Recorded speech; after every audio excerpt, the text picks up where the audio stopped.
नमस्कार, प्रणाम। मेरा नाम है ऋचा और बहुत बहुत स्वागत है आपका हमारे इस बेहद ख़ास कार्यक्रम बिहार बिहान में।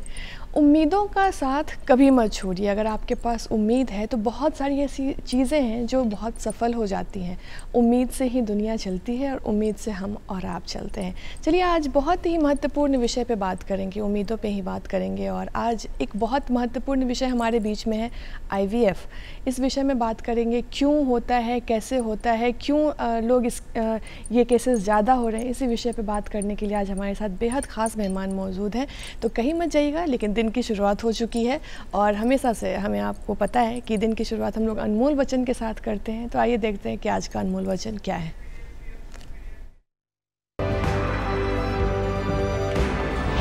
जो कुछ भी तुम्हें कमजोर बनाता है, शारीरिक, बौद्धिक या मानसिक, उसे जहर की तरह त्याग दो। स्वामी विवेकानंद।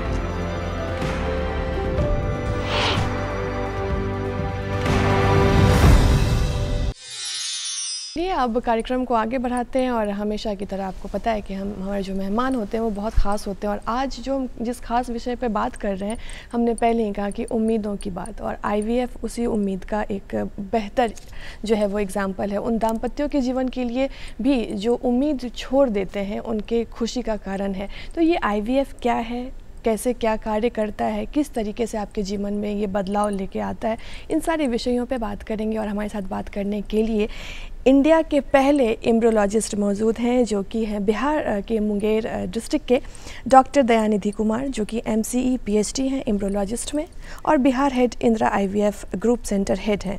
सर, बहुत बहुत स्वागत है आपका हमारे इस कार्यक्रम में। बिहार बिहान के सभी दर्शकों को मेरा नमस्कार। और दूरदर्शन पे आना सभी लोगों का एक सपना होता है, और मैं ये सपना बहुत दिनों से देख रहा था। एंड दूरदर्शन का बहुत बहुत आभार हूँ कि आज मुझे मौका मिला है यहाँ आने का। एक मैनिफेस्टेशन, क्योंकि जब बचपन से एक लगाव होता है दूरदर्शन से, और हम लोग दूरदर्शन को ही देख के बड़े हुए हैं। दूरदर्शन का अभी भी साउंड जब सुनेंगे वो अभी भी दिमाग में जाता है, क्योंकि बचपन से उस चीज़ को हम सुनते आ रहे हैं। बिल्कुल। तो कैसे आपकी शुरुआत कैसे हुई इस क्षेत्र में आना? इंडिया के पहले एम्ब्रियोलॉजिस्ट हैं आप, जहाँ बहुत लोगों को ये पता भी नहीं है कि ये क्या है। अगर आसान भाषा में अगर इसको समझाना चाहिए तो किस तरीके से क्षेत्र में आना हुआ? आप मुंगेर ज़िले के रहने वाले, और आज मतलब इतना बेहतर काम कैसे, ये जीवन के बारे में थोड़ा सा बताएं आप। तो कभी सोचा नहीं था कि एम्ब्रियोलॉजिस्ट में आना है। ऑफ कोर्स मेरा जो पढ़ाई हुआ है, जो प्राइमरी स्कूल से मैंने पढ़ा था, मेरा एक हेमजापुर गाँव है मुंगेर में। अच्छा। मैं वहाँ का निवासी हूँ और मेरे पापा रेलवे में थे, और वहीं से एक प्राइमरी स्कूल से मेरा हुआ middle school and high school. उसके बाद फिर जैसे सब लोग आते हैं कि चलो हम लोग मेडिकल की तैयारी करें, तो 2 साल पटना में रह के PMT की तैयारी किया। अनफॉर्चुनेटली उसमें नहीं हो पाया। देन इट्स लाइक फिर ग्रेजुएशन किया, एंड देन फिर कस्तूरबा मेडिकल कॉलेज मणिपाल, जो कि ओल्डेस्ट यूनिवर्सिटी है, जहाँ से ये शुरू हुआ था। एशिया में सबसे पहले वहीं पे शुरू हुआ था एम्ब्रियोलॉजी का कोर्स। तो वहाँ पे एडमिशन लिया। इनिशियली मुझे लगता था मैं माइक्रोबायोलॉजिस्ट बनना चाह रहा था, बट वहाँ पे जाकर के फिर मैंने एम्ब्रियोलॉजी में एडमिशन लिया। एंड पोस्ट ग्रेजुएशन करने के बाद फिर PhD भी मैंने कस्तूरबा मेडिकल कॉलेज से ही रिसीव किया इन 4 इयर्स। सो 2014 में मैं फर्स्ट एम्ब्रियोलॉजिस्ट था इंडिया में जिन्होंने पोस्ट ग्रेजुएशन और PhD एम्ब्रियोलॉजी से किया है। क्या बात है। आपने कहा कि आपके पिताजी जो रेलवे में थे, तो और उसके बाद आप डायरेक्ट ऑपोजिट एम्ब्रियोलॉजिस्ट, कैसे कन्विंस किया पेरेंट्स? कन्विंस डेफिनेटली उन्होंने हमेशा सपोर्ट किया। सबसे ज़्यादा माँ वो ज़्यादा सपोर्टिव थी। पापा डेफिनेटली सारा पैसा वही देते थे, तो वो सपोर्टिव था। उसके साथ साथ बाकी रिलेटिव ने भी उस समय जो फीस स्ट्रक्चर वगैरह था उसके लिए सपोर्ट किया। तो सपोर्ट सबका रहता है, पेरेंट्स का सपोर्ट बहुत ही ज़रूरी है। And I am very happy कि मुझे उस तरह के पेरेंट्स मिलन हैं जिन्होंने कभी ना ये नहीं पूछा क्यों और क्या करना है। यस, ये करना है, ठीक है, मैं इंतज़ाम करता हूँ पैसे का। एंड फिर ग्रेजुएशन और उसके मतलब जो मास्टर्स, पोस्ट ग्रेजुएशन और PhD वो सब मैंने लोन लेके पूरा किया है। तो I just paid entire loan also. So मुझे था कि मुझे खुद से कुछ करना है। और ये जो है एम्ब्रियोलॉजिस्ट, अगर आम जनता अगर हमें जो देख रही हैं, और जो आज विषय भी बहुत ही गंभीर है IVF, तो इसके बारे में हम लोग धीरे धीरे बात करेंगे। पहले एम्ब्रियोलॉजिस्ट क्या है, कैसे मतलब इस फील्ड में आना होता है, इसके बारे में बताया आसान भाषा में दर्शक समझना चाहिए। एम्ब्रियो जानते होंगे। एम्ब्रियो होता है कि जब हम एग और स्पर्म को मिलाते तो एम्ब्रियो बनता है, और एम्ब्रियोलॉजिस्ट हो गया जो एम्ब्रियो को बनाता है लैब में। सो बेसिकली यू कैन बहुत ही सिंपल भाषा में बोल सकते हैं बेबी मेकर्स या गार्जियन ऑफ द गैमिट, जो गार्जियन है हम जो एग और स्पर्म के हैं उसके लैब में। तो हमारा ये काम होता है, जब माँ का काम आप समझते हो कि माँ अपने बच्चे को जब प्रेग्नेंट होती हैं तब से नरिशमेंट देती हैं इम्प्लांटेशन के बाद, लेकिन हमारा नरिशमेंट उसके पहले से शुरू हो जाता है, जहाँ हमको ऑपरेशन थिएटर से जो क्लिनिशियन हैं, जो आईवीएफ स्पेशलिस्ट हैं, वो एग हैंडओवर करती हैं, उसी में उसके हस्बैंड के हम स्पर्म को लेते हैं और दोनों को एक मिला करके एक बेबी का शेप देना, 5 दिनों तक लैब में पूरा एक माँ का ही वातावरण को देना, ये एम्ब्रियोलॉजिस्ट का रोल है। और फिर इस एम्ब्रियो को एक छोटे से टाइनी भ्रूण को हम डायरेक्टली यूट्रस में ट्रांसफ़र करते हैं with the help of IVF specialist. तो एम्ब्रियोलॉजिस्ट को भ्रूण वैज्ञानिक भी बोलते हैं। हाँ, ये तो आम जनता इसको आसानी से समझ पाएंगे कि आप। और जब हम बात करते हैं आईवीएफ की, जब आईवीएफ की बात होती है तो घर की भी बात होती है, सोसाइटी की भी बात होती है, टैबूज़ की भी बात होती है, लेकिन आजकल ये इतना ज़्यादा बढ़ गया है, इसके पीछे का कारण क्या है? हम तो उस विषय पे ज़रूर बात करेंगे कि इसके पीछे की जो टैबू और धारणाएं क्या हैं, लेकिन ये इतनी तेज़ी से जो बढ़ रहा है, इसके पीछे का कारण क्या है? एक तो मॉडर्न लाइफस्टाइल एक इम्पॉर्टेंट फैक्टर प्ले करता है, बट उसके साथ साथ आप एक समझिए कि जो बायोलॉजिकल क्लॉक है इस फिक्स्ड। हम लोगों ने क्या किया है कि अगर मेल फीमेल भी देखें तो जो मेजर डिफरेंट जो ऊपर वाले ने ही बना के भेजा है वो ये है कि जो पुरुष के जो स्पर्म हैं वो ज़िंदगी भर बनते रहते हैं उनके टेस्टिस में। हर एक स्पर्म को बनने में और मतलब पूरा स्टार्टिंग से बनने में 74 डेज लगता है, तो हर एक 74 डेज पे एक स्पर्म बनता है। बट अनलाइक फीमेल में ऐसा बिल्कुल नहीं होता है। कोई भी फीमेल जब अपने माँ के गर्भ में होती है वहाँ पे एक फिक्स नंबर ऑफ एग उनको दे दिया जाता है, एक फिक्स हो जाता है, उनके ओवरी में एक फिक्स नंबर ऑफ एग होता है। और जब उनका जन्म के बाद महीना जो मेंस्ट्रुएशन शुरू होता है तो हर एक मंथ वो एग जो है वो ख़त्म होता रहता है।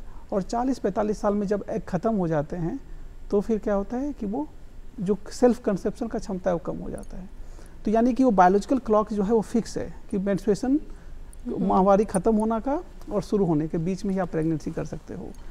मॉडर्न लाइफस्टाइल में अगर हम देखें तो डेफिनेटली एक ऐसा चैलेंजिंग जॉब है जहाँ पे महिलाएं भी एम्पावर्ड हैं, they are more of career oriented. तो डेफिनेटली ये हमारे समाज के लिए बहुत अच्छी बात हुई कि महिलाएं अब हर एक क्षेत्र में अपना अहम योगदान दे रही हैं। बट बायोलॉजिकल क्लॉक को हम बाईपास नहीं कर सकते।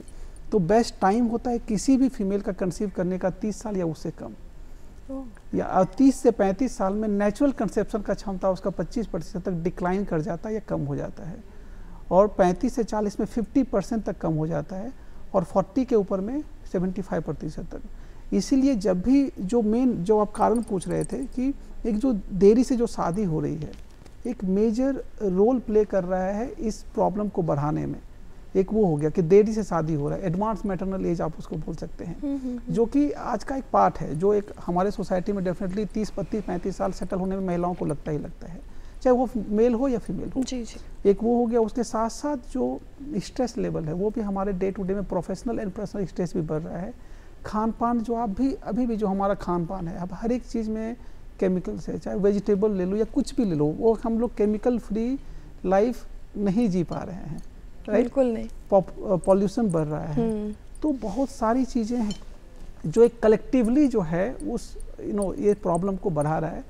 एंड आप सरप्राइज होंगे जान के कि हर एक 6 में से 1 कपल को ये प्रॉब्लम है। यानी इस WHO के अनुसार 17.5% इंसिडेंट्स है जो कैंसर से भी ज़्यादा खतरनाक है। अभी के समय में आप कैंसर का भी इंसिडेंस देखेंगे तो हर एक वर्ग में डिफरेंट है, बट ये 17.5% है, ह्यूज नंबर। अरे बाबा, ये जो जब अभी आपने बात कही कि आज की दरें जो है इसमें बढ़ रही हैं और एक लिमिट है जो महिलाओं में है, तो आफ्टर 35 या 40 जो कंसीव करती हैं उनके बेबी में कोई प्रॉब्लम भी होती है या फिर इस तरीके का? नेचुरल तरीके में भी क्या होता है कि 35 साल के बाद आप जो देखेंगे जेनेटिक आनुवांशिक बीमारियां जो होती हैं वो बढ़ जाती है। आपने बहुत कॉमन सुना होगा डाउन सिंड्रोम, जो 35 साल के बाद नॉर्मली महिलाओं में नेचुरल प्रेगनेंसी में बढ़ता है। बट अभी ऐसे तकनीक आ चुके हैं हमारे लैब में, या नेचुरल प्रेगनेंसी भी अगर कोई 35 साल के बाद जा रही हैं तो ऐसे तकनीक हैं, हमारे ब्लड टेस्ट हैं 9 महीने में कि हम ये पता कर पाएँ कि उस बच्चे को आनुवांशिक बीमारी है या नहीं है। तो डेफिनेटली जो oocyte में होता है 35 साल के बाद एनिप्लॉयडी लेवल, एनिप्लॉयडी मतलब बोलते हैं हर एक में 46 क्रोमोजोम होता है, आपको पता है 23 क्रोमोजोम होता है महिलाओं में जो एग में, और 23 आते हैं फादर से, स्पर्म से। तो 35 साल के बाद जो एग होता है उसमें ये क्रोमोजोमल एबनॉर्मलिटी जो है वो बढ़ जाता है, या तो एक नंबर बढ़ गया, ट्रांसलोकेशन हो गया, कुछ भी हो गया इसके कारण से। तो ये बहुत कॉमन है। इनफैक्ट IVF में भी सेम टेस्ट होता था, नेचुरल प्रेगनेंसी में भी सेम टेस्ट है। तो ऐसा नहीं है कि 35 साल के बाद कोई कंसीव हो गया तो उसमें अगर उन्होंने अच्छे से चेकअप करवाया बाकी चीज़ों को, जो अल्ट्रासाउंड है या जो भी ब्लड टेस्ट हैं वो सब का अवेलेबल है टेक्नोलॉजी, तो बच्चे ऐसा नहीं कि एबनॉर्मल होंगे, they will be healthy only, normal only. तो ये कोई प्रॉब्लम नहीं है if it is properly supervised bye expert. Okay और अगर जब बात करते हैं IVF की और वुमेन ओरिएंटेड चीज़ें ये हो जाती हैं कि IVF कराना है तो महिलाओं का ही कुछ कारण ऐसा होगा, कंसीव में प्रॉब्लम है बहुत सारे, तो सबसे पहले ये क्या है, ये धारणाएं क्या हैं? क्योंकि बहुत सारी जो महिलाएं हैं वो इस बात से मानसिक स्थिति से भी परेशान हो जाती हैं कि मेरे में तो ऐसी कोई दिक्कत है नहीं, लेकिन फिर भी। तो ये क्या है, इस प्रोसेस को बताइए, क्या दोनों इस चीज़ के लिए जिम्मेदार होते हैं या कोई एक ही सिर्फ जिम्मेदार होता है? आपने बहुत ही मुझे लग रहा है कि बहुत ही इम्पोर्टेंट क्वेश्चन उठाया है, क्योंकि हम लोग जिस समाज में रहते हैं वो मेल डोमिनेटिंग समाज बोलते हैं, हम लोग बोलते हैं पुरुष प्रधान समाज, शुरू से लिखा गया है। जी। तो जब भी ये प्रॉब्लम होती है तो ये एक्सेप्ट करना बिंग मेल ऑल्सो डिफ़िकल्ट होता है कि मेरे में प्रॉब्लम होगी, तो ये हमेशा ये प्रॉब्लम होती है। लेकिन ये बिल्कुल नहीं है, क्योंकि अगर आप माँ बाप नहीं बन पा रहे हैं तो विश्व स्वास्थ्य संगठन की रिपोर्ट बोलती है कि दोनों में समान प्रॉब्लम है। जितना 30% अगर महिलाओं में प्रॉब्लम है तो 30% पुरुषों में भी प्रॉब्लम है, 20% में दोनों में कुछ ना कुछ प्रॉब्लम है, कंबाइंड प्रॉब्लम है। और 20% कपल अभी भी ऐसे हैं, जोड़े ऐसे हैं जहाँ पे दोनों का रिपोर्ट सारा नॉर्मल आएगा but they are not conceiving. तो ये बोलना कि नहीं महिलाओं में ही प्रॉब्लम है, ऐसा बिल्कुल गलत है। मुझे लग रहा है आप जब बोलते हैं माँ और बाप, तो आप माँ के साथ बाप को भी जोड़ते हैं। इसका मतलब है कि ये ऐसा प्रोसेस है, अगर हम IVF करें या ट्रीटमेंट करें या माँ बाप बनना, जिसमें दोनों का 50-50 योगदान है। तो सेम तरीके से दोनों का ही प्रॉब्लम है। और बेस्ट क्या होता है कि हम प्रॉब्लम को पता लगाएं। मेरे बात बहुत ऐसे कपल्स आए हैं, आप बिलीव नहीं करेंगे कि 10 साल 15 साल से वो कंसीव नहीं कर पा रहे हैं, और फीमेल का ही जांच हो करके सारा का सारा ट्रीटमेंट सिर्फ फीमेल का हो रहा है जी। और हमारे यहाँ आए, हमने बस उनसे हाथ पैर जोड़ करके उनसे रिक्वेस्ट किया कि 10 साल आपके हो गए हैं, आप एक बार आप मेल का भी जांच करवा लो। And you will be surprise to know कि मेल को एजोस्पर्मिया था, यानी कि उसके स्पर्म नील थे। उस केस में आप कभी भी जो है वो कितना भी हम महिलाओं का इलाज कर लें तो वो नहीं हो पाएगा। तो ये चीज़ें, इन चीज़ों को छोड़ के हमको आगे बढ़ना पड़ेगा। ये सही समय है जहाँ पे हमको ये मानना पड़ेगा कि अगर हमारे बच्चे नहीं हो रहे हैं तो मेल में भी प्रॉब्लम हो सकता है, और ये डेटा भी बोलता है। तो दोनों लोग अपना जांच करवाएं। Diagnosis is more important than the treatment. Diagnosis अगर आपका सही है तो ट्रीटमेंट डेफिनेटली अच्छा होगा और आपको सफलता मिलेगी। अगर डायग्नोसिस आपका गलत है तो आप ऐसे ही घूमते रह जाएंगे। जी, और ये आपने जो बात कही ना कि जो मेल होते हैं वो जल्दी डायग्नोज अपने आप को नहीं करवा पाते हैं, तो उनके लिए क्या मतलब क्या आप कुछ कहना चाहेंगे? कि अक्सर जैसा कि आपने भी केस देखा, और ऐसे बहुत सारे ऐसे केसेस हैं जहाँ पे महिलाओं की ही ट्रीटमेंट होते और जो हमारे समाज में एक कॉमन वर्ड है कि बांझ जो है कि वो बांझ हो गई है। लेकिन कभी कभी ऐसा होता है कि सारी जो दिक्कतें हैं वो मेल में भी होती है ना? तो आप इस विषय पे क्या कुछ कहना चाहेंगे? मैं बोलना चाहूँगा कि जब भी अगर माँ बाप नहीं बन पा रहे हैं तो बेस्ट वही है कि दोनों लोग अपना जाँच करवाएं। दोनों लोग जाँच करवाएं। मेल का भी जाँच बहुत सिंपल होता है, इसका कॉस्ट 600 रुपये से ज़्यादा नहीं है। आप मेल का जांच आप समझो कॉस्टली नहीं है, सिर्फ 600 रुपीज़ 700 रुपीज़ में मेल सिर्फ अपना सीमेन का जांच करवा के वो पता कर सकते हैं कि उनमें प्रॉब्लम है या नहीं है। तो बहुत सिंपल सा टेस्ट है। तो डेफिनेटली अगर हम फीमेल का जांच करेंगे तो उसका मोर कॉम्प्लिकेटेड है, उसमें हमको बहुत सारी चीज़ों को जाँच करना होगा। उसमें हमको देखना होगा उनका ट्यूब खुले हुए नहीं हैं, फेलोपियन ट्यूब का क्या स्टेटस है, यूट्रस की क्या स्थिति है, उनके ओवरी में कितना रिजर्व बचा हुआ है, कुछ ब्लड टेस्ट करने पड़ेंगे। मेल का तो सिंपल सा एक टेस्ट है, आप पता कर सकते हैं। बट येस, जब भी अगर आप 1 साल से कोशिश कर रहे हैं और कंसीव नहीं कर पा रहे हैं, बेस्ट यही होता है कि आप दोनों एक अच्छे क्लिनिक पे जा कर के जो इसके एक्सपर्ट हैं वहाँ पे अपना जांच कराएं, क्योंकि हमारे समाज में अभी भी क्या है, जब भी हम लोग माँ बाप नहीं बन पाते हैं तो हम एक्सपर्ट के पास नहीं जाकर के बहुत जगहों पे जाते हैं जी। जैसे मैं एग्जांपल के लिए बोल लूँ, अगर हमारे हार्ट में प्रॉब्लम है तो हम सबसे पहले बोलते हैं कार्डियोलॉजिस्ट कौन है, राइट। अगर बुखार आई है तो फिजिशियन कौन है, कोई ब्रेन में प्रॉब्लम है, माइंड में प्रॉब्लम है, मेंटल है तो हम न्यूरोलॉजिस्ट को ढूंढते हैं जी। लेकिन अगर आपके बच्चे नहीं हो रहे हैं तो हम कभी भी जो है ये नहीं बोलते हैं कि हमको एक इन्फर्टिलिटी स्पेशलिस्ट के पास जाना है। हम हर एक लोगों के पास जाते हैं। हाँ। आयुर्वेदिक दिखाया, होम्योपैथी दिखाया, मैं ये नहीं बोल रहा हूँ सब खराब है, अच्छा है। What I am trying to say कि जिस तरह के बाकी बीमारियों के लिए आप एक अच्छे एक्सपर्ट के पास जाते हैं, अगर ये प्रॉब्लम है तब भी आपको एक अच्छे एक्सपर्ट के पास जाएं जहाँ पे आपको एक फुल सॉल्यूशन मिले। इसकी क्या प्रक्रिया है आईवीएफ की? जैसे कि अगर आम लोग अगर जो कंसीव करना चाहें तो धारणाओं पे तो बाद में बात करेंगे, लेकिन पहले इसकी प्रक्रिया क्या है उसके बारे में कुछ बताएं। IVF is not the only treatment option. आप ये समझिए कि सिर्फ आईवीएफ हम नहीं बात कर रहे हैं। जब भी अगर आप कंसीव नहीं कर पा रहे हैं तो आपको, अगर जब भी आप क्लिनिक के पास जाते हैं या किसी भी सेंटर के पास जाते हैं तो हम 4 चीज़ों का मेनली जो जांच करते हैं।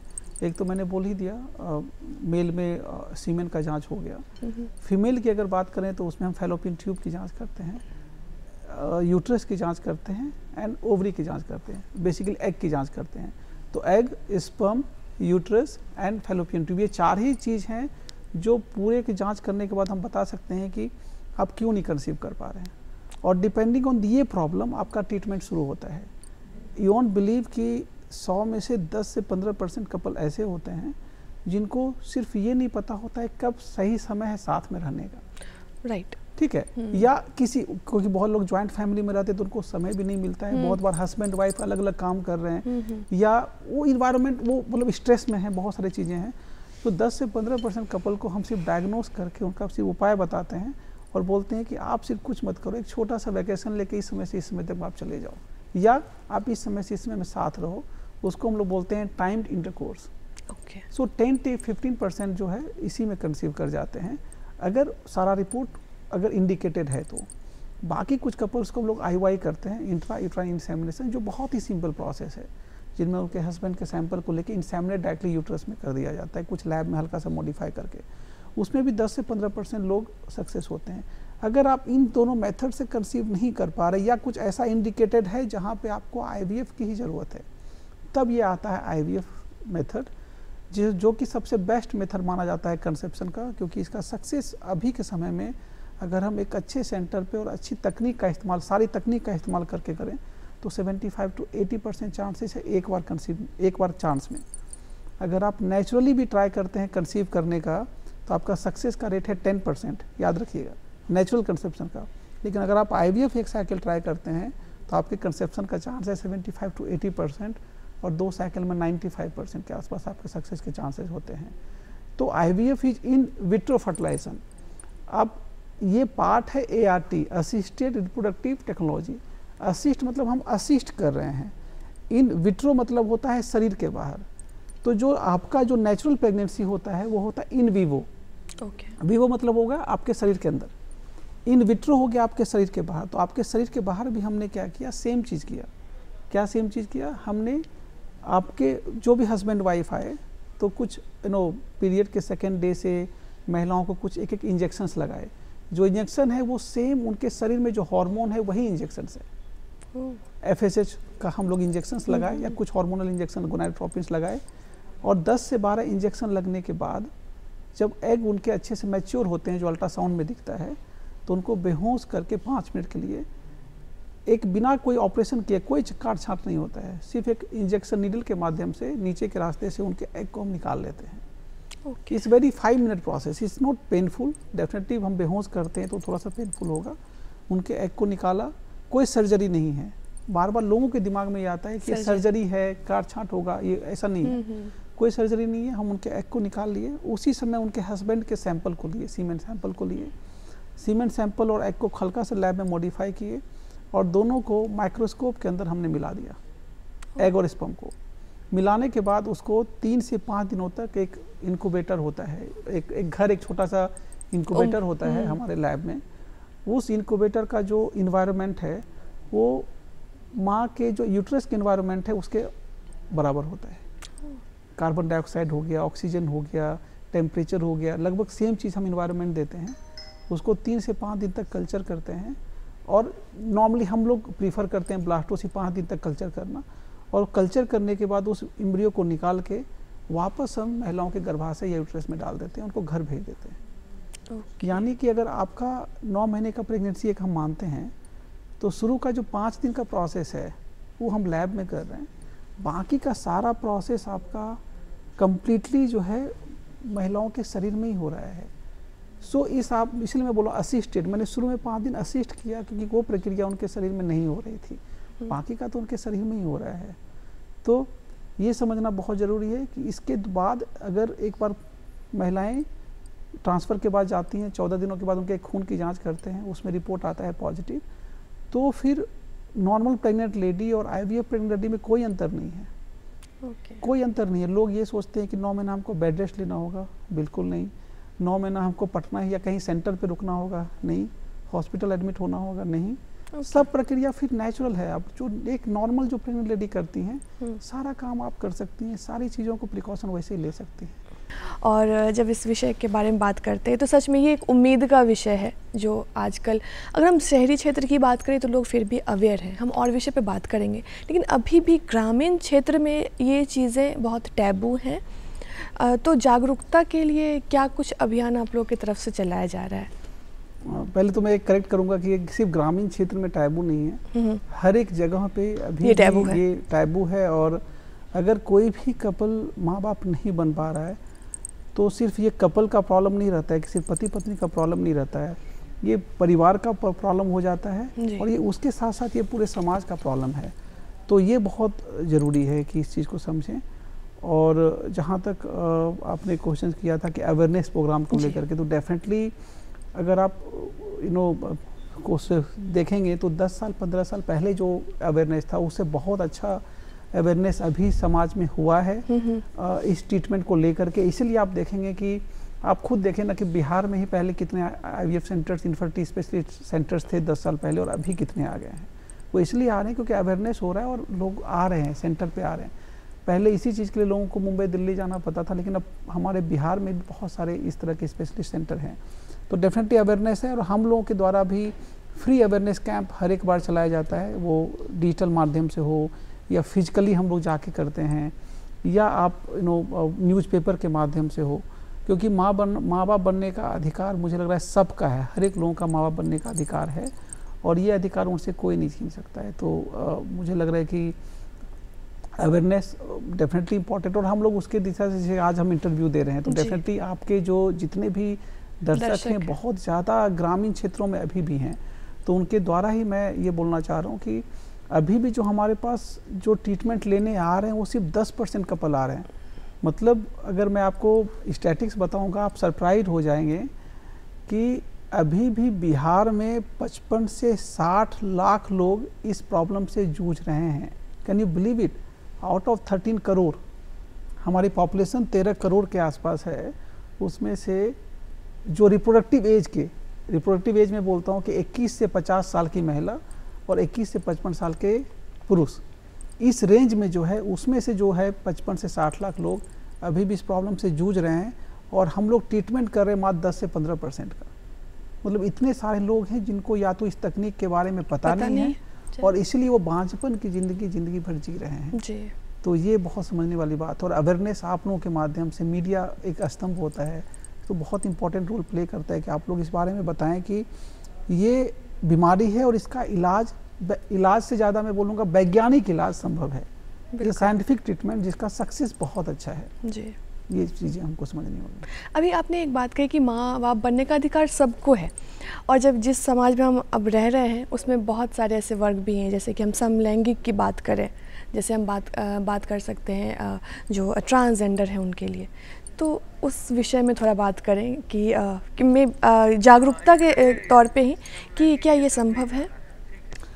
भारत के कानून में जो भी चीज़ दिया गया है उसके द्वारा जो भी उनको अधिकार है वो संभव है, बट मुझे लग रहा है कि जो सिंगल मदर है, जो हमारे अभी गवर्नमेंट ऑफ इंडिया के द्वारा एक लॉ पास हुआ है 2 साल पहले, उसमें उन्होंने सिंगल वुमेन को एक इसके लिए राइट दिया है कि सिंगल मदर अब आप बन सकती हैं, डाइवोर्स हो गया है आपका फिर भी आप बन सकती हैं, और या डेथ ऑफ हस्बैंड, अब जैसे कि सिंगल मदर वही हो गया, आप लोग आराम से बन सकते हैं, और ये आपका कानून के अनुसार आपका राइट है, कानूनन हक है जी। जब ये आपने जागरूकता की भी बात कही अभी कि गांव में हो या शहर में हो, जब कोई कपल आपके पास आते हैं तो मानसिक स्थिति उनकी क्या होती है? क्या आप लोग उसकी पहले काउंसलिंग करते हैं, ऐसा कुछ है? मुझे लग रहा है कि जब भी कोई कपल आता है ना, तो ट्रीटमेंट से ज़्यादा उनका काउंसलिंग और उनको मोटिवेट करना ज़्यादा इम्पॉर्टेंट हो जाता है। और हम लोग ये हर एक सेंटर पे हम लोग अपने सेंटर पे करते हैं। वो इसलिए भी ज़रूरी है क्योंकि उनकी जो मानसिक स्थिति होती है बहुत हद तक अच्छी नहीं होती है, मे बी बिकॉज ऑफ जो लोगों का उन्होंने ताना सुना है या जो प्रेशर महिलाओं को स्पेशली मिलता है। आज भी आप सभी लोग जानते हैं कि हमारे समाज में अगर आप कंसीव नहीं कर रहे हैं, बच्चे नहीं हैं, तो स्पेशली महिलाओं को पूजा में नहीं बुलाया जाता है, किसी शुभ काम में नहीं बुलाया जाता है। ये चीज़ें अभी भी है। मैं डायरेक्टली या इनडायरेक्टली इस चीज़ को बहुत लोग फेस करते हैं। तो इस चीज़ों को लेकर के जो उनके दिमाग में चलता रहता है वो हो गया एक मानसिक स्थिति जो हो गया। तो आने के बाद सबसे पहले तो हमको उनको बूस्टअप करना होता है साइंटिफिकली, कि उनके ट्रीटमेंट को देख के, उनके डायग्नोसिस को देख के कि यस ये प्रॉब्लम है और आप माँ बन सकती हैं। क्योंकि बहुत बार उनको लगता है कि नहीं मैं जा रही हूँ लेकिन बन नहीं पाऊंगी, क्योंकि जितना देर उन्होंने अनसक्सेसफुल देखा है। तो उनको मोटिवेट करना बेस्ड ऑन साइंटिफिक रिपोर्ट बहुत ही इंपॉर्टेंट है, काउंसलिंग बहुत ही इंपॉर्टेंट है, और एम्पैथी। मैंने बार बार बोला you have to feel that pain. आपको वो पेन फील करके किसी को अगर आप समझाओगे, उनकी बातों को सुनोगे, वो बहुत इंपॉर्टेंट है, क्योंकि तब हम उनके ट्रीटमेंट की तरफ उनसे बात कर सकते हैं। सिंपैथी की जगह पर एम्पैथी अगर यूज करते हैं, empathy I am talking about empathy, exactly, तो वो ज़्यादा लोगों में ये असर करती है। डॉक्टर्स में तो एम्पैथी होना ही चाहिए, मतलब every in all communication empathy is most important thing. जी, अब थोड़ा सा आपके विषय में ये जानना चाहेंगे, जब आप इस फील्ड में आए तो क्या आपको क्या चुनौतियों का सामना करना पड़ा? कैसा, मतलब सबसे पहले तो मैं जब मणिपाल गया तो मुझे पता भी नहीं था कि इम्बोलॉजी और इम्बोलॉजिस्ट होता क्या है। अच्छा। और हम लोग वहाँ पे सेकंड बैच थे और 3 सीट था वहाँ पे, 3 सीट्स फॉर द एडमिशन। तो फर्स्ट ईयर हम लोग का 3 इयर्स का होता है, तो हम लोग को पता ही नहीं था, तो बहुत लोगों को नहीं पता था इनफैक्ट, मुझे लग रहा है। एंड जब मैं बिहार में आया, इम्बोलॉजिस्ट का जॉब, मतलब इंदिरा IVF को हम लोग यहाँ पे आए और हमने यहाँ पे काम शुरू किया, तो क्वालिफाइड इम्बोलॉजिस्ट के साथ साथ बहुत इम्बोलॉजिस्ट थे ही नहीं, और अभी के समय में लगभग 50-55 इम्बोलॉजिस्ट सिर्फ बिहार में हैं। तो वो अवेयरनेस आया है इस फील्ड को लेकर के। एंड चैलेंजेस बहुत ज़्यादा नहीं था, क्योंकि जब आप किसी न्यू फील्ड में जाते हो तो बहुत ज़्यादा क्या बोलते हैं सैचुरेशन नहीं होता है, तो आपको एक अच्छी पहचान मिलती है। बट हाँ, अभी के समय में भी मुझे लग रहा है कि इम्बोलॉजिस्ट की बहुत कमी है पूरे इंडिया में। There are 4000 to 5000 IVF centres, और अभी भी कम से कम 2000 इम्बोलॉजिस्ट अभी भी वैकेंट है पोस्ट, जहाँ पे ज़रूरत है। इसलिए बहुत सारे लोग अभी इस फील्ड में जा रहे हैं। अब यूनिवर्सिटीज़ भी बहुत सारे हो गए हैं। अनफॉर्चुनेटली बिहार में इम्बोलॉजी का पढ़ाई अभी नहीं होता है, लेकिन उस 3 सीट जो मैंने बताया कि एशिया में 3 सीट था 2006 में, अभी कम से कम 600 इम्बोलॉजिस्ट हर एक साल इंडिया से निकल रहे हैं। ये आपको समझना होगा कि इस complete transformation of embryology field in last 10-15 years. क्या बात है। और जब हम बात करते हैं कि इस IVF सेंटर्स की जो पटना में है, तो पटना में क्या चुनौतियां आपको देखने को मिलती है सबसे ज़्यादा? मुझे लग रहा है कि डेफिनेटली यहाँ का जो फाइनेंशियल स्टेटस है बाकी शहरों से कम है। अवेयरनेस IVF को लेके या इसके इलाज को लेकर के बहुत कम है। और मुझे लग रहा है कि जब भी आप, मैंने बार बार वही बोला कि आप अगर अच्छे सेंटर का चुनाव करना है, तो हम छोटी छोटी अगर कोई शॉपिंग करते हैं तो हम अच्छे सेंटर पे जाते हैं। ये आपके पूरे लाइफ का सबसे बड़ा सुख देने वाला है आपको।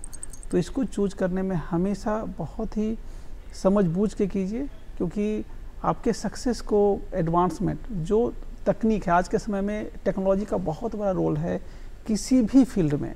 सेम IVF में भी है और इनफर्टिलिटी सेंटर में भी है। जितनी अच्छी तकनीक आपके लैब में होगी उतना अच्छा सफलता आपको मिलेगा। उसके साथ साथ डेफिनेटली डॉक्टर का एक्सपर्टीज है, बट तकनीक और एडवांसमेंट टेक्नोलॉजी, ये बहुत इम्पॉर्टेंट फैक्टर है और उसको देख कर के ही लोगों को चूज करना चाहिए। अदरवाइज अब है कि पटना में भी जो आपको दिल्ली, कोलकाता, बेंगलोर या लोग बाहर जाके IVF करवाते थे, अब हमारे पास वो तकनीक है कि आप छोटे छोटे मतलब पटना, मुजफ्फरपुर, भागलपुर में भी अपना इलाज आप करवा सकते हैं और आराम से संतान प्राप्ति कर सकते हैं। अभी हम लोग ने जो बहुत सारी बातें की IVF पे, उसी दरमियान में एक अभी जो रील्स और सोशल मीडिया, ये सारी चीज़ें हमें भ्रमित भी करती हैं, जहाँ पे नॉलेज देती हैं वहाँ भ्रमित भी करती हैं। तो उसमें सबसे अभी जो ट्रेंड चलता है डिज़ाइनर बेबी, ये क्या है और ये कितना इसके विषय में थोड़ा सा जानकारी दर्शकों को और बहुत क्यूरियस है जानने के लिए, इसके बारे में बताएं। डेफिनेटली ये तकनीक अभी रील्स बहुत last I think 6 month before ये बहुत आया था कि 9 महीने तक हम बच्चे को एक बाहरी इन्वायरमेंट देकर के कल्चर कर सकते हैं। एंड डेफिनेटली ये रिसर्च गोइंग ऑन है। मुझे भी पता है कि एक चीज़ आप समझिए, जो इम्प्लांटेशन है, जो बच्चे का इम्प्लांटेशन है, अभी तक मैंने सक्सेस बताया कि लगभग 80% के आसपास आप मिलता है, यानी कि बहुत सारे लोगों का फेल्योर भी होता है। और इम्प्लांटेशन एक एम्ब्रियो बनाने से लेकर के और अब हम यूट्रस में जब डालते हैं तो चांसेस हैं कि वो इम्प्लांट नहीं करे। अब उस इम्प्लांटेशन को समझने के लिए बहुत सारे लोगों ने बहुत सारी चीज़ें चल रही हैं दिमाग में। उसी रिसर्च में आया है कि आर्टिफिशियल यूट्रस भी बना रहे हैं लोग, है ना। स्वीडन में भी इस पे काम चल रहा है और भी कुछ जगहों पे काम कुछ चल रहा है। AI technique. यस, तो उसमें क्या है कि वो पूरा 9 महीने तक उस प्रोसेस को समझने के लिए, बेबी एंड यूट्रस का इंट्रैक्शन समझने के लिए वो सब कर रहे हैं। डिजाइनर बेबी एक कॉन्सेप्ट है जो may be after 10 years we may achieve this thing, but अभी बहुत ज़्यादा इस पर बात करना मुझे लग रहा है कि बहुत ही प्रिलिमिनरी है। बट या कुछ फैंसी चीज़ें ऐसी हैं जो देखने में अच्छी लग रही है और इसका यूज हम बहुत अच्छी चीज़ों में कर सकते हैं। स्पेशली अगर किसी के जेनेटिक बीमारी है किसी बच्चे में या कुछ भी उस तरह का, तो हम लोग देखेंगे। बट अभी ये इस पे बहुत ज़्यादा कमेंट करना वुड बी डिफ़िकल्ट पार्ट। जी, तो इसलिए ये सवाल इसलिए पूछा था कि सोशल मीडिया पे लोग ज़्यादा इतना ज़्यादा इन्फ्लुएंस हो जाते हैं कि वो डॉक्टर्स के लिए भी हेडेक होता है कि डिज़ाइनर भी क्या है ना। और सर अगर बात करें हम लोग कॉस्ट इफ़ेक्ट की, सबसे ज़्यादा प्रॉब्लम अगर आपने कहा कि बिहार में ये चीज़ें हैं जो, तो कैसे स्टार्ट होता है, कितना से स्टार्ट होता है, कहाँ तक जाता है, ये कॉस्ट क्या होता है IVF का? सो कॉस्टिंग डेफिनेटली एक बहुत बड़ा मैटर होता है, क्योंकि इसमें मेनली जो कॉस्ट आता है दवाइयों का, जो इंजेक्शंस लगता है उसका ज़्यादा कॉस्ट होता है। मैं ये बोलूँगा कि IVF की प्रक्रिया 1 लाख से शुरू हो जाती है। Definitely is not very costly. अगर मैं अभी के समय में बात करूँ जिसके बच्चे नहीं हैं, जो 15-20 साल से ट्रीटमेंट ले चुके हैं, but start at 1 lakh rupees. But yes, अगर हम हर एक तकनीक को, हॉस्पिटल कॉस्ट को देखें तो 50% मेरा हॉस्पिटल का कॉस्ट होता है, 50% दवाई का कॉस्ट होता है। और दवाई के कॉस्ट को कोई भी कम नहीं कर पाता है, क्योंकि अगर हम रिकॉम्बिनेंट मेथड, जितनी अच्छी दवाई यूज होगी, जितने अच्छे इंजेक्शंस यूज होंगे, सक्सेस रेट जो है उतना ही अच्छा रहेगा। तो हमको ये देखना है कि 1 लाख से शुरू होता है IVF, और फिर ये जो पैसे हैं जो भी आप दे रहे हैं, ये टिल हम एम्ब्रियो ट्रांसफ़र करते हैं। उसके बाद 9 महीने में फिर से जो खर्च होता है वो 1 से 1.5 आप मान सकते हो, क्योंकि 9 महीने में हर एक महीने अल्ट्रासाउंड होना है, दवाई है, महिलाओं का खाना पीना है, तो ये सब लोग आकर के उतना लगता है। और डिलीवरी जो नॉर्मल, वो तो डिलीवरी जो भी गायनेकोलॉजिस्ट करती हैं, चाहे वो नेचुरल प्रेगनेंसी में करती है, वो एक प्रोसेस है, वो नॉर्मल करना है, सिजेरियन करना है, it all depends on the expert जो डिलीवर कर रही हैं। जी, और अभी जैसे कि महिलाएं भी कार्यरत हैं, पुरुष तो कार्यरत रहते ही हैं, और शादी भी लेट से हो रही है, बहुत सारी ऐसी चीज़ें हैं जिसको लेके 35 के बाद ही शादी हो रही है, करियर ओरिएंटेड सारे लोग हैं।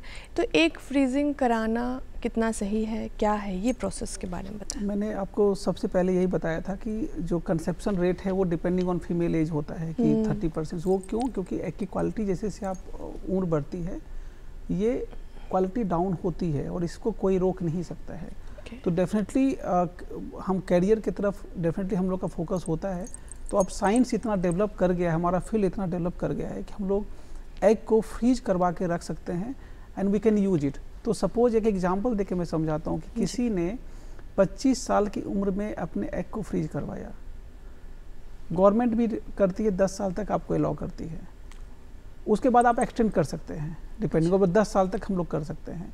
तो 25 के बाद अगर 34 ईयर्स में अगर वो कंसीव करना चाहती हैं तो फीमेल का एज 34 हो गया, बट जो आपके एग हैं उसका एज 25 ईयर्स ही है, ये डिफरेंस होगा। इसको एग फ्रीज, तो इसको हम सोशल एग फ्रीजिंग बोलते हैं, सोशल फ्रीजिंग बोलते हैं, जहाँ पे महिलाएं अपने एग को फ्रीज करवा करके फ्यूचर यूज के लिए रह सकती हैं। तो ये बहुत लोगों के लिए जो कि करियर ओरिएंटेड ज़्यादा हैं वो अपना ये काम कर सकती हैं। उसके साथ साथ कैंसर ट्रीटमेंट, आप इसको भूल रहे हैं कि जो कैंसर का जो इंसिडेंट्स है वो यंग वुमेन में भी आ रहा है, और वो कैंसर का ट्रीटमेंट एक ऐसा है जो कि उस समय लाइफ सेविंग होता है, लेकिन फ्यूचर में फर्टिलिटी भी एक इम्पॉर्टेंट इशू होता है कि भाई फ्यूचर में माँ बनना है उसको, ये तो सबका अधिकार है, उनका मन भी होगा।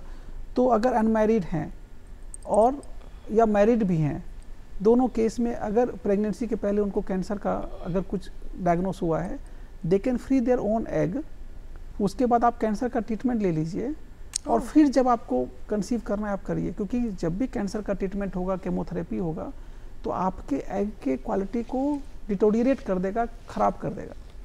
तो उसके बाद हो सकता है कि आप नेचुरली कंसीव करने का नहीं कर पाएँ, तो उस केस में आप अपने एग से ही फ्यूचर में कर सकते हैं। Same applies to male also ना, मेल को भी कैंसर हो सकता है। तो आजकल तो ऐसे हो गए हैं कि हम ओवेरियन टिश्यू को फ्रीज कर सकते हैं और बाद में उसको ट्रांसप्लांट करके we can get the egg from the same female. तो तकनीक इतनी आगे बढ़ गई है, तो आपको हर एक समय में, मैंने जैसा बोला माँ बनना आपका अधिकार है, लेकिन माँ कब बनना है वो आपका अधिकार है।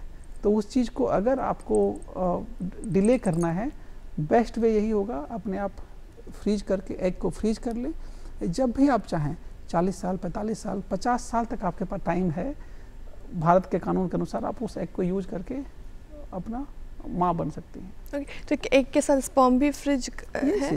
एग कर सकते हैं, स्पर्म कर सकते हैं, टेस्टिकुलर सैंपल तक हम फ्रीज कर सकते हैं, ओवरियन टिश्यू कर सकते हैं। तो सारी तकनीक अभी अवेलेबल है, और अब बिहार में भी अवेलेबल है, आपको बहुत दूर नहीं जाने की ज़रूरत है। और हम लोग को बहुत सारे पेशेंट आते हैं, IGMS से आते हैं, मेदांता से, पारस से, बहुत सारे ऐसे कपल, ऐसे लोग आते हैं जिनको अपना कैंसर ट्रीटमेंट करवाना होता है। वहाँ के डॉक्टर उनको पहले अपने फर्टिलिटी प्रिजर्वेशन के लिए भेजते हैं कि आप अपने फर्टिलिटी को प्रिजर्व करवा लीजिए, बाद में हम उसका ट्रीटमेंट करवाएंगे। क्या बात है। तो अभी जैसे कि मैंने कहा कि शहर में तो ये सारी चीज़ें जो हैं हम लोग पढ़ के या सुन के अवेयर हो जाते हैं, लेकिन एक तबका हमारा ऐसा भी है जो आज भी झाड़ फूँक पे विश्वास करता है और इसके शिकार वो हो जाते हैं और उनको पता नहीं चलता है। तो ऐसे लोगों के लिए आप क्या संदेश देंगे? मैंने बार बार बोला है, ये एक ऐसा साइंटिफिक ट्रीटमेंट है जहाँ पे आपके सक्सेस के बहुत अच्छे चांसेस हैं। तो एक वैज्ञानिक इलाज है, जब भी कहीं पे आप वैज्ञानिक इलाज करवाएंगे, प्रूवन इलाज करवाएंगे, तो आपके संभावना जो है सफलता की वो बहुत बढ़ जाती है।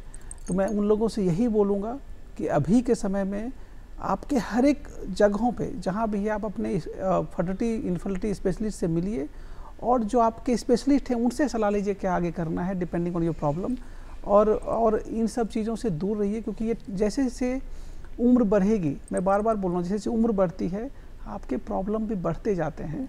इनफैक्ट जो काम एक शुरू में एकदम छोटे से ट्रीटमेंट से TI से हो जाता या IY से हो जाता, उम्र बढ़ने के बाद हो सकता है कि हम IVF यूज करना पड़े। तो ये चीज़ें हैं। तो जब भी है आज के समय में आप जब DD बिहार के माध्यम से जो भी लोग दर्शक इसको सुन रहे हैं, इन चीज़ों से दूर रहें और वैज्ञानिक इलाज का इस्तेमाल करें, क्योंकि अभी तक 9 to 10 मिलियंस बेबीज, 1 करोड़ बच्चे के आसपास इस दुनिया में इस तकनीक से आ चुके हैं।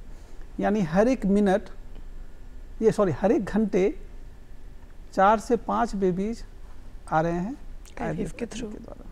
तो सक्सेस रेट क्या? अक्सर लोगों में ये भी धारणाएं हैं कि IVF अगर आप करवाते हो तो सक्सेस होगा नहीं होगा, तो इसका रेशियो क्या है? जब ये शुरू हुआ था तकनीक 1978 में, अच्छा, उसमें सक्सेस था 0.5%। मतलब 200 लोगों का करते थे तो 1 लोग को सफलता मिला उस समय।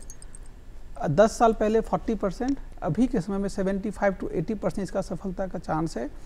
ये अगर आप 2 बार IVF करवाते हैं तो 95% चांसेस हैं। आप बच्चे को भी स्कूल भेजते हैं या मैट्रिक का एग्ज़ाम होता है तो सब लोग पास नहीं करते हैं, 80 लोग पास करते हैं, 90 लोग पास करते हैं, बाकी लोग सेकेंड अटैम्प्ट लेते हैं। तो अभी के समय में IVF बेस्ट ट्रीटमेंट है, लास्ट ट्रीटमेंट नहीं है, ये आप समझिए। उसको लोग लास्ट मानते हैं कि 40 साल में कराएंगे, 45 साल में करेंगे, नहीं। इंडिकेटेड केसेस में इसके सक्सेस बहुत अच्छे हैं और आप बेस्ट ट्रीटमेंट मान के इनको आगे बढ़िए, डिपेंडिंग ऑन योर एक्सपर्ट। बहुत ही महत्वपूर्ण जानकारी सर आपने दी और उम्मीद करते हैं कि दर्शकों को भी बहुत अच्छा लगा होगा। चलते चलते 2 शब्द अगर दर्शकों को कुछ आप कहना चाहें तो इस विषय में। मैं यही बोलूँगा कि जितने भी दर्शक इस डीडी बिहार के माध्यम से देख रहे हैं कि इसको एक चैलेंज की तरह लीजिए और इसका वैज्ञानिक ट्रीटमेंट अभी समाज में हमारे हर एक जगहों पे अवेलेबल है, उसका इस्तेमाल कीजिए। और बाकी जो मैम ने बताया, इन जो भी चीज़ें र्यूमर्स हैं, जो ओझा और जो झोला छाप हैं, उनसे दूर रह करके वैज्ञानिक ट्रीटमेंट की तरह अपना एक पाँव आगे बढ़ाइए। इतनी अच्छी बातें आपने की और इतनी अच्छी जानकारी हमसे साझा की। आपका इस शो में आने के लिए और बिहार में आने के लिए बहुत बहुत धन्यवाद। Thank you very much. मैं बहुत बहुत धन्यवाद देता हूँ सभी लोगों को। Thank you. उम्मीद करते हैं कि आज का जो विषय है आपको बहुत पसंद आया होगा, आज का कार्यक्रम बहुत अच्छा लगा होगा। आज डिजिटल दुनिया में भी आपके ख़त का हमें इंतज़ार रहता है, तो उठाइए कलम और लिखिए हमारा पता कि हमारा कार्यक्रम आपको कैसा लगा। हमारा पता है बिहार बिहान, दूरदर्शन केंद्र, फ्रेजर रोड, पटना 800001। हमारा ईमेल एड्रेस है directorddkpatna@gmail.com। और फिर मुलाकात होगी कल नए मेहमान के साथ, नए विषय पे। तब तक दीजिए हमें इजाज़त। नमस्कार।